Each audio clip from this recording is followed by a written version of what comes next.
जय श्री राम। मैं सीमा धर्म ज्ञान चैनल पर आप सबका स्वागत करती हूँ। रामायण के इस सफ़र में हम तृतीय अध्याय पर पहुँच गए हैं। यदि आपने अभी तक मेरा चैनल सब्सक्राइब नहीं किया तो प्लीज़ इस चैनल को सब्सक्राइब कीजिए, वीडियो को लाइक एंड शेयर कीजिए और बेल आइकन को प्रेस करना मत भूलिए। तो शुरू करते हैं तृतीय अध्याय, जिसमें माघ मास में रामायण श्रवण का फल, राजा सुमति और पूर्व जन्म का इतिहास बताया गया है। सनत कुमार ने कहा, ब्रह्म ऋषि नारद जी, आपने यह अद्भुत इतिहास सुनाया है। अब रामायण के महात्म्य का पुनः विस्तार पूर्वक वर्णन कीजिए। आपने कार्तिक मास में रामायण के श्रवण की महिमा बताई, अब कृपा पूर्वक दूसरे मास का महात्म्य बताइए। मुने, आपके वचनामृत से किसको संतोष नहीं होगा। नारद जी ने कहा, महात्माओं, आप सब लोग निश्चय ही बड़े भाग्यशाली और कृतकृत्य हैं, इसमें संशय नहीं है, क्योंकि आप भक्ति भाव से भगवान श्री राम की महिमा सुनने के लिए उद्यत हुए हैं। ब्रह्मवादी मुनियों ने भगवान श्री राम के महात्म्य का श्रवण पुण्य आत्मा पुरुषों के लिए परम दुर्लभ बताया है। महर्षियों, आप लोग एक विचित्र पुरातन इतिहास सुनिए, जो समस्त पापों का निवारण और संपूर्ण रोगों का विनाश करने वाला है। पूर्व काल की बात है। द्वापर में सुमति नाम से प्रसिद्ध एक राजा हो गए हैं। उनका नाम चंद्रवंश में भी हुआ था। वे श्री संपन्न और सातों द्वीपों के एकमात्र सम्राट थे। उनका मन सदा धर्म में ही लगा रहता था। वे सत्यवादी तथा सब प्रकार की संपत्तियों से सुशोभित थे। सदा श्री राम कथा के सेवन और श्री राम की ही समाराधना में संलग्न रहते थे। श्री राम की पूजा अर्चना में लगे रहने वाले भक्त सदा सेवा करते थे। उनमें अहंकार का नाम भी नहीं था। वे पूज्य पुरुषों के पूजन में तत्पर रहने वाले समदर्शी तथा सद्गुण संपन्न थे। राजा सुमति समस्त प्राणियों के हितैषी, शांत, कृतज्ञ और यशस्वी थे। उनकी परम सौभाग्यशालिनी पत्नी भी समस्त शुभ लक्षणों से सुशोभित थी। उनका नाम सत्यवती था। वह पतिव्रता थीं। पति में ही उनके प्राण बसते थे। वे दोनों पति पत्नी सदा रामायण के ही पढ़ने और सुनने में संलग्न रहते थे। सदा अन्न का दान करते और प्रतिदिन जलदान में प्रवृत्त रहते थे। उन्होंने असंख्य पोखरों, बगीचों और बावड़ियों का निर्माण कराया था। महाभाग राजा सुमति भी सदा रामायण के ही अनुशीलन में लगे रहते थे। वे भक्ति भाव से भावित हो रामायण को ही बाँचते अथवा सुनते थे। इस प्रकार वे धर्मज्ञ नरेश सदा श्री राम की आराधना में ही तत्पर रहते थे। उनकी प्यारी पत्नी सत्यवती भी ऐसी ही थी। देवता भी उन दोनों दंपत्ति की सदा भूरी भूरी प्रशंसा करते थे। एक दिन उन त्रिभुवन विख्यात धर्मात्मा राजा रानी को देखने के लिए विभांडक मुनि अपने बहुत से शिष्यों के साथ वहां आए। मुनिवर विभांडक को आया देख राजा सुमति को बड़ा सुख मिला। वे पूजा की विस्तृत सामग्री साथ ले पत्नी सहित उनकी अगवानी के लिए गए। जब मुनि का अतिथि सत्कार संपन्न हो गया और वे शांत भाव से आसन पर विराजमान हो गए, उस समय अपने आसन पर बैठे हुए भूपाल ने मुनि से हाथ जोड़कर कहा। राजा बोले, भगवान, आज आपके शुभागमन से मैं कृतार्थ हो गया, क्योंकि श्रेष्ठ पुरुष संतों के आगमन को सुखदायक बताकर उसकी प्रशंसा करते हैं। जहाँ महापुरुषों का प्रेम होता है, वहाँ सारी संपत्तियाँ अपने आप उपस्थित हो जाती हैं। वहाँ तेज, कीर्ति, धन और पुत्र सभी वस्तुएं उपलब्ध होती हैं, ऐसा विद्वान पुरुषों का कथन है। मुने, प्रभो, जहाँ संत महात्मा बड़ी भारी कृपा करते हैं, वहाँ प्रतिदिन कल्याण में साधनों की वृद्धि होती है। ब्राह्मण, जो अपने मस्तक पर ब्राह्मणों का चरणोदक धारण करता है, उस पुण्यात्मा पुरुष ने सब तीर्थों में स्नान कर लिया, इसमें संशय नहीं है। शांत स्वरूप महर्षि, मेरे पुत्र पत्नी तथा सारी संपत्ति आपके चरणों में समर्पित है। आज्ञा दीजिए, हम आपकी क्या सेवा करें। ऐसी बातें कहते हुए राजा सुमति की ओर देखकर मुनीश्वर विभांडक बड़े प्रसन्न हुए और उन्होंने अपने हाथ से राजा का स्पर्श करते हुए कहा। ऋषि बोले, राजन, तुमने जो कुछ भी कहा है वह सब तुम्हारे कुल के अनुरूप है। जो इस प्रकार विनय से झुक जाते हैं, वे सब लोग परम कल्याण के भागी होते। भूपाल, तुम सन्मार्ग पर चलने वाले हो, मैं तुम पर बहुत प्रसन्न हूँ। महाभाग, तुम्हारा कल्याण हो। मैं तुमसे जो कुछ पूछता हूँ उसे बताओ। यद्यपि भगवान श्री हरि को संतुष्ट करने वाले बहुत से पुराण भी थे जिनका तुम पाठ कर सकते थे, तथापि इस माघ मास में सब प्रकार से प्रयत्नशील होकर तुम जो रामायण के ही पारायण में लगे हो, तथा तुम्हारी यह साध्वी पत्नी भी सदा जो श्री राम की ही आराधना में रत रहती है, इसका क्या कारण है। यह वृत्तांत यथावत रूप से मुझे बताओ। राजा ने कहा, भगवान सुनिए, आप जो कुछ पूछते हैं वह सब मैं बता रहा हूँ। मुने, हम दोनों का चरित्र संपूर्ण जगत के लिए आश्चर्य। साधु शिरोमणि, पूर्व जन्म में मैं मालती नामक शूद्र था। सदा कुमार्ग पर ही चलता और सब लोगों के अहित साधन में ही संलग्न रहता था।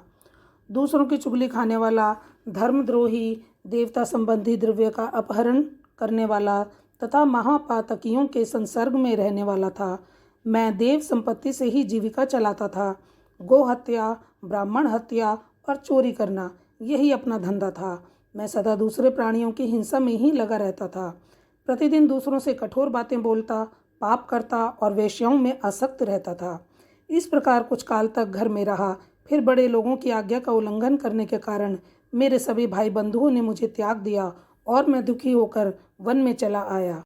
वहाँ प्रतिदिन मृगों का मांस खाकर रहता था और कांटे आदि बिछाकर लोगों के आने जाने का मार्ग अवरुद्ध कर देता था।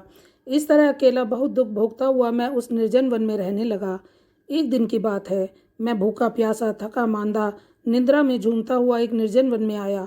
वहाँ दैव योग से वशिष्ठ जी के आश्रम पर मेरी दृष्टि पड़ी। उस आश्रम के निकट एक विशाल सरोवर था जिसमें हंस और कारंडव आदि जल पक्षी छा रहे थे। मुनीश्वर, वह सरोवर चारों ओर से वन्य पुष्प समूहों द्वारा आच्छादित था। वहां जाकर मैंने पानी पिया और उसके तट पर बैठकर अपनी थकावट दूर की। फिर कुछ वृक्षों की जड़ें उखाड़कर उनके द्वारा अपनी भूख बुझाई। वशिष्ठ के उस आश्रम के पास ही मैं निवास करने लगा। टूटी फूटी स्फटिक शिलाओं को जोड़कर मैंने वहां दीवार खड़ी की। फिर पत्तों, तिनकों और काष्ठों द्वारा एक सुंदर घर बना लिया। उसी घर में रहकर मैं व्याधों की वृत्ति का आश्रय ले नाना प्रकार के मृगों को मारकर उन्हीं के द्वारा 20 वर्षों तक अपनी जीविका चलाता रहा। तदनंतर मेरी ये साध्वी पत्नी वहाँ मेरे पास आई। पूर्व जन्म में इनका नाम काली था। काली निषाद कुल की कन्या थी और विंध्य प्रदेश में उत्पन्न हुई थी।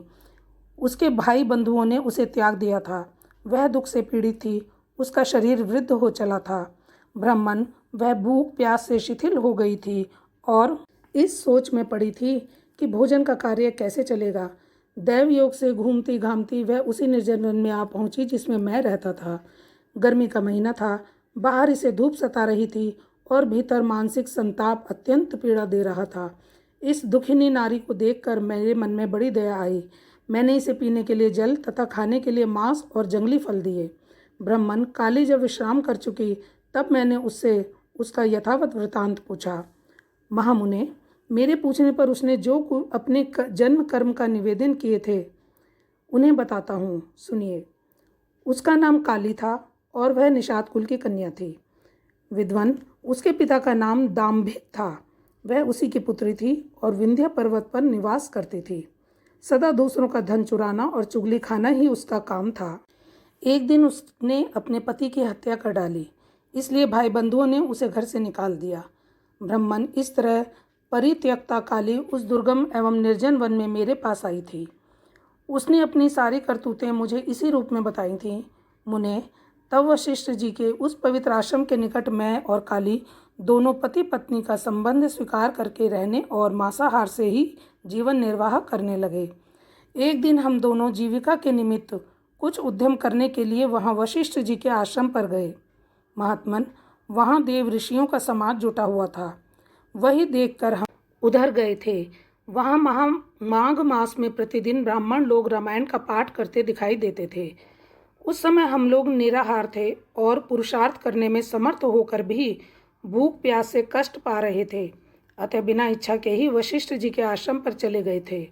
फिर लगातार 9 दिनों तक भक्तिपूर्वक रामायण की कथा सुनने के लिए हम दोनों वहां जाते रहे। मुने, उसी समय हम दोनों की मृत्यु हो गई।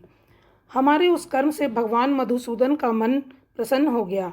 अतः उन्होंने हमें ले जाने के लिए वे दूत हम दोनों को विमानों में बिठाकर भगवान के परम धाम परम पद में ले गए। हम दोनों देवाधिदेव चक्रपाणी के निकट जा पहुँचे। वहाँ हमने जितने समय तक बड़े बड़े भोग भोगे थे वह बता रहे थे।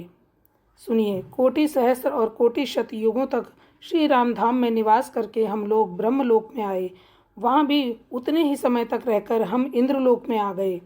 मुनिश्रेष्ठ, इंद्रलोक में भी उतने ही काल तक परम उत्तम भोग भोगने के पश्चात हम क्रमशः इस पृथ्वी पर आए हैं। यहाँ भी रामायण के प्रसाद से हमें अतुल संपत्ति प्राप्त हुई है। मुने, अनिच्छा से रामायण का श्रवण करने पर भी हमें ऐसा फल प्राप्त हुआ है। धर्मात्मन, यदि 9 दिनों तक भक्ति भाव से रामायण की अमृतमयी कथा सुनी जाए तो वह जन्म, जरा और मृत्यु का नाश करने वाली होती है। विप्रवर, सुनिए, विवश होकर भी जो कर्म किया जाता है वह रामायण के प्रसाद से परम महान फल प्रदान करता है। नारद जी कहते हैं, यह सब सुनकर मुनीश्वर विभांडक राजा सुमति का अभिनंदन करके अपने तपोवन को चले गए। विप्रवरों, अतः आप लोग देवादिदेव चक्रपाणि भगवान श्रीहरि की कथा सुनिए। रामायण कथा कामधेनु के समान अभीष्ट फल देने वाली बताई गई है। माघ मास के शुक्ल पक्ष में प्रयत्नपूर्वक रामायण की नवाहन कथा सुननी चाहिए। वह संपूर्ण धर्मों का फल प्रदान करने वाली है। यह पवित्र आख्यान समस्त पापों का नाश करने वाली है। जो इसे बाँचता अथवा सुनता है वह भगवान श्री राम का भक्त होता है।